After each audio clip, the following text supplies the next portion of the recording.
Hello, and welcome to another Wargame Red Dragon cast with me, Rangaroo. And today we have a 1v1 from the Wargame Bootcamp Discord, Hardened Tournament. And well, on the left hand side in the blue, we have Jaki playing a blue 4 general motorized deck. And on the right hand side in the red, we have your brain on Moto, not surprisingly playing a motorized USSR deck. So a lot of really dealing action here. Not a whole lot of armor as we're seeing. So some light vehicle and probably quite a bit of helicopter play, as we do have quite a few Hinds in Moto's deck. And as you're seeing off the bat, we got the Mi-24V going to be hunting down some gazelles. This is definitely a pretty good map for helicopters just due to how open it is. We do have a Celtic here to try and shoot down the pesky little Hind. The Celtic does get the kill. Those Mistrals coming in pretty clutch, almost getting the Mi-8 on 1 HP. If no machine gun on that Celtic at all, the Mi-8 will be able to continue on to its destination.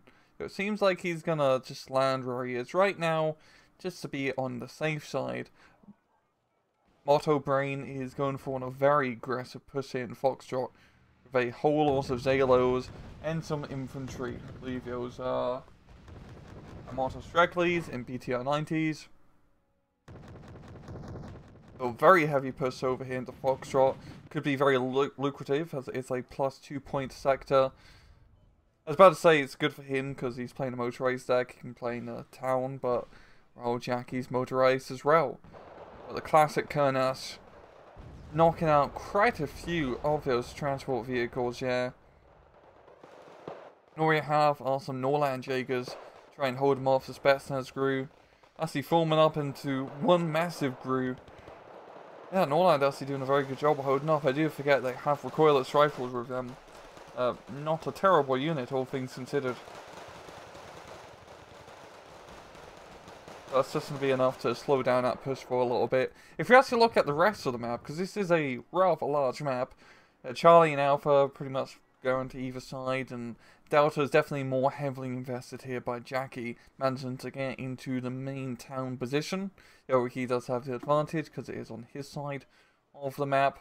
And they're both sides capping, of course, the reinforcement sector. It's kind of silly if you don't cap it at the start of the match, as, well, it's a long drive from your home base. But if we take a look back up onto Foxtrot here, Moto Brain is making pretty good progress, and Norland Jaegers are almost completely dead. Jaki is just setting up some defenses, it seems.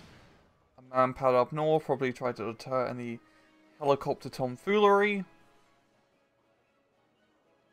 Once again, bringing that Celtic, finally finishing off at Mi-8. I wonder if he is going to run afoul of this OSA AKM. And there we go.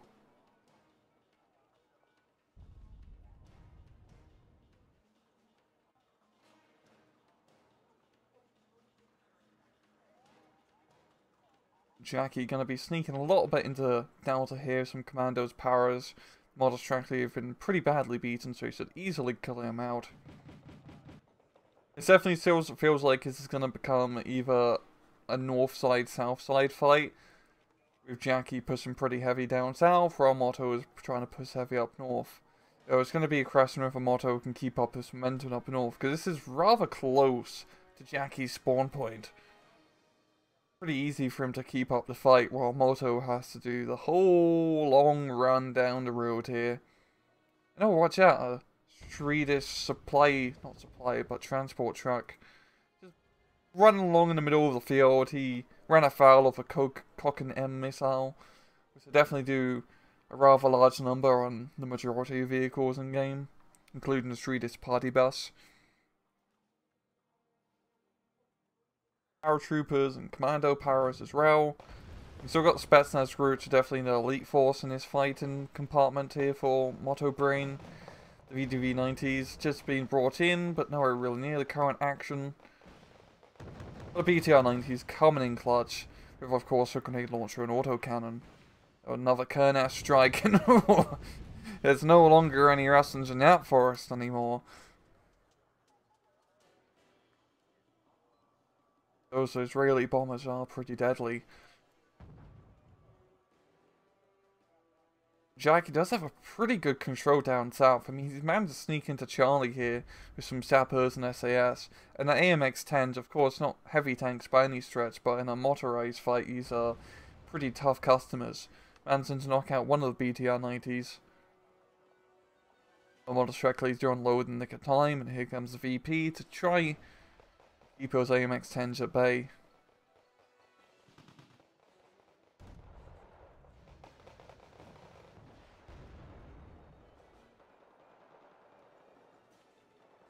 I think with the help of the VP, Moto Brain might be able to just get back into his end of Delta at least. Foxtrot is not looking all that great here for Moto Brain. He does have VDV still in his northern forest, but he doesn't really hold a central town position, which is also important. I mean, if Jaki just sets up a few more units, he can pretty much have these VDV surrounded, and they're technically almost now, with the Fab flanking around. But Mistral is going to run afoul of some PKM fire, or RPK fire. You got the lighter light machine guns. An RPK-74 is still a pretty heavy piece of kit, just not PKM heavy. Oh, we got two Mi-24Ds. Thankfully that Mistral did go down, but it is a Vab Tourney to try and knock them out.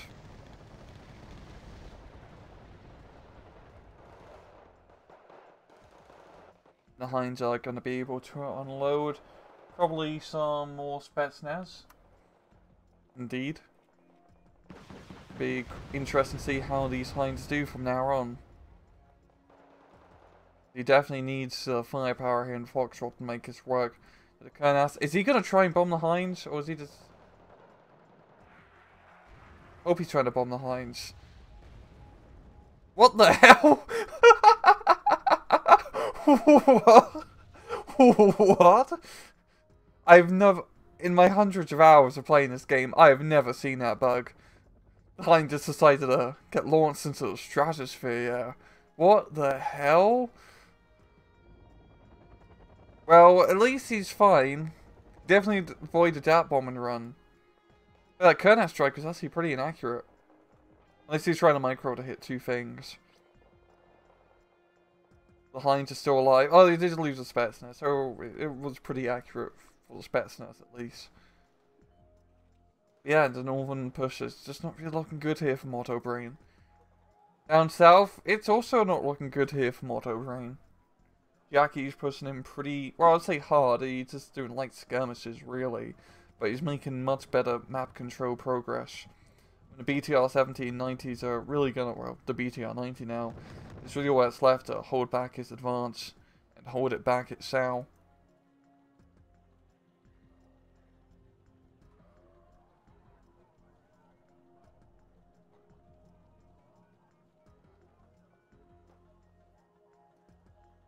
The northern side is pretty much now back under Jaki's control, so that's good for him at least.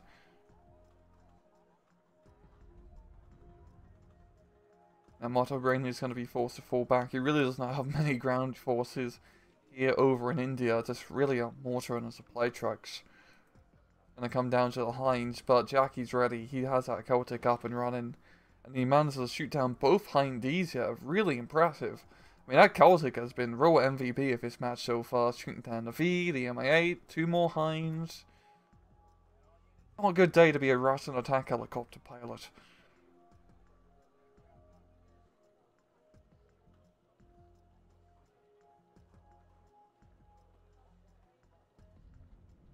Yak 141. I wonder what he's trying to do. There's nothing really to shoot down here. He could go for the Celtic, but that's up north, so he's just opening himself up to any anti-air fire. His SAS would like to say hello with their Stinger missiles. Managed to get one hit, forcing the Yak to fall back.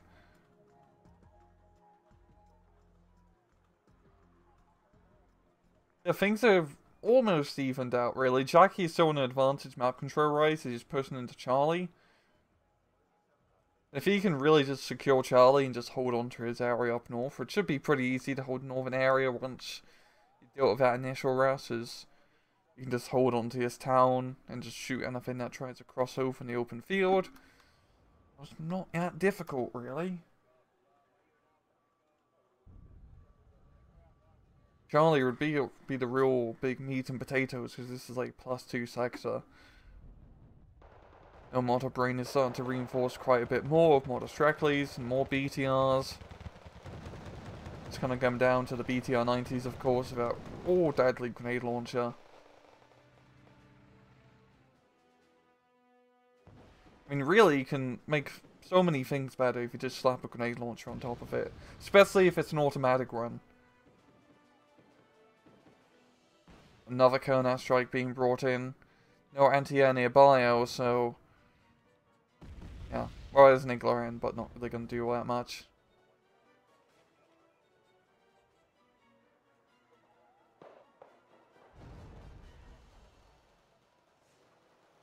Some rather accurate strikes on those Moto Streckley here. I believe from, yeah, so some Panzer mortars. Classic Panzer mortars. Such a good idea to put a mortar in a Panzer.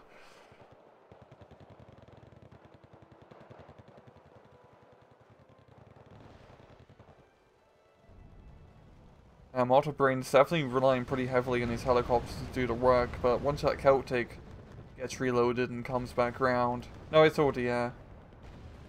Just needs to move it up to try and shoot him down. No, never mind, he's actually getting hit by... Oh yeah, they have the Swedish man patch. I completely forgot about... Oh no, it was on the map? No, I'm an idiot. The ATGMs, they have the Mistrals as the man pads in the deck. My bad. I'd say what's shooting the VP. I'm blind as a bat and can't see.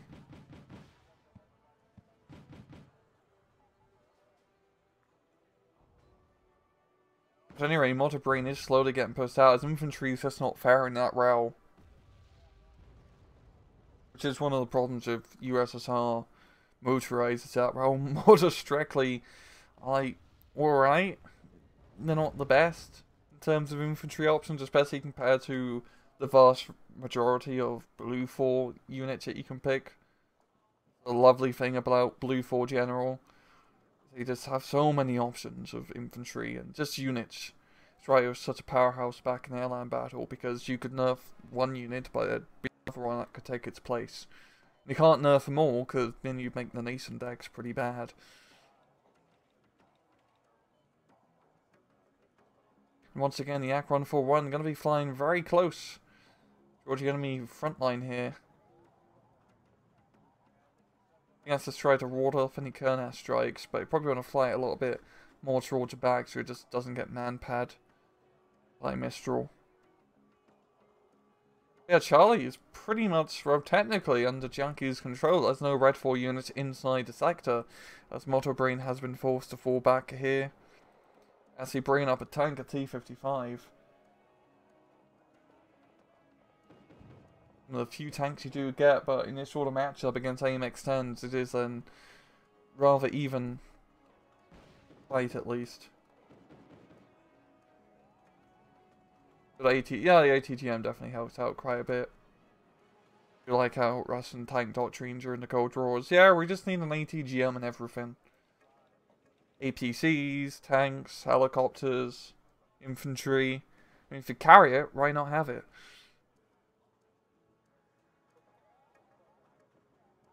Yeah, Jaki just has a very good control on Charlie.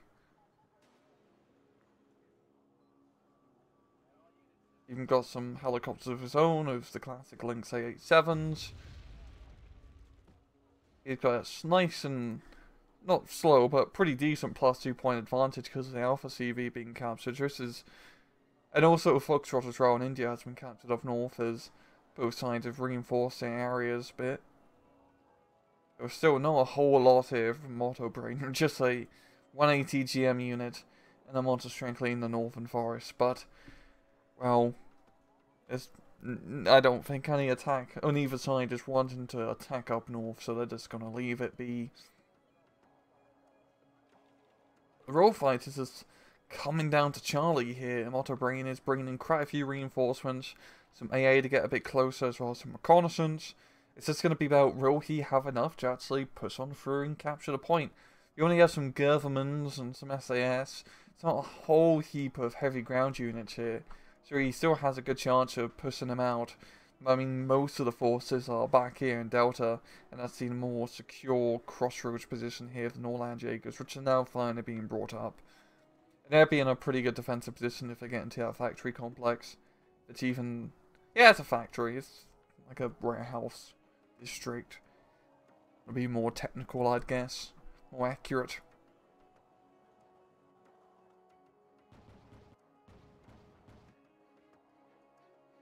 A little bit of light skirmishing with the Spetsnaz. Spotting for the BTR here. The AMX-13 going to be running afoul of a BTR-80. Well, I guess the BTR-80 really ran afoul of the Lynx. And the AMX. I mean, the AMX tanks and these motorized fighters really going to deal with other light armor are pretty deadly just due to that rather high fire rate.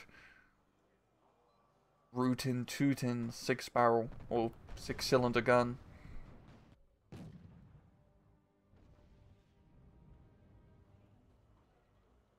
There we go, we got a CV being brought up into Delta, which is going to give Jaki a +3.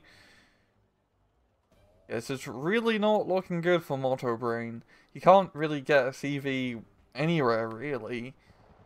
I mean, his best bet is to get one on Charlie, but that's... looking at the positioning, there's nowhere to really put it on Charlie in a safe and secure manner. Jaki's just pushing pretty bloody hard.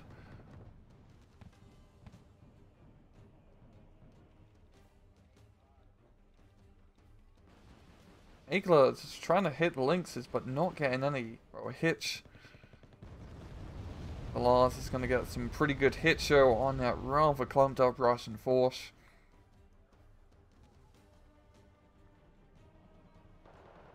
And it's trying to find something to bomb. I've seen an infantry CV being brought in, but oh, he flies a little bit too close and does get shot down before he can land, and with no survivors. As I say, that's pretty close, a rather clutch unit.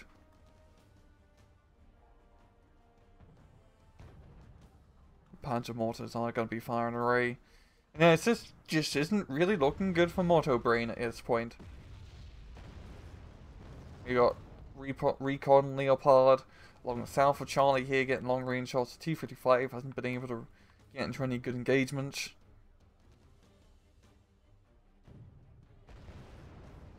Norland Jaegers as well. I forgot they do have the recoilless rifle over 1.5 kilometer range.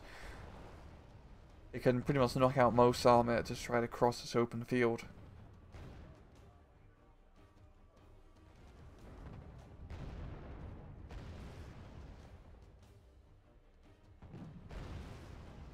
You know, another CV being brought to Charlie, which is definitely going to be hurting Moto Brain's budget a little bit, because losing that first CV, 100 points could have been, well, 100 points in frontline units. He really needs a frontline units because he is getting really outnumbered here in Charlie. I mean, up north, there we go. India is pretty much fallen. He's making off with a bunch of Urals. BTR-90s are just trying to chase him down, it seems. I'm back with my supplies.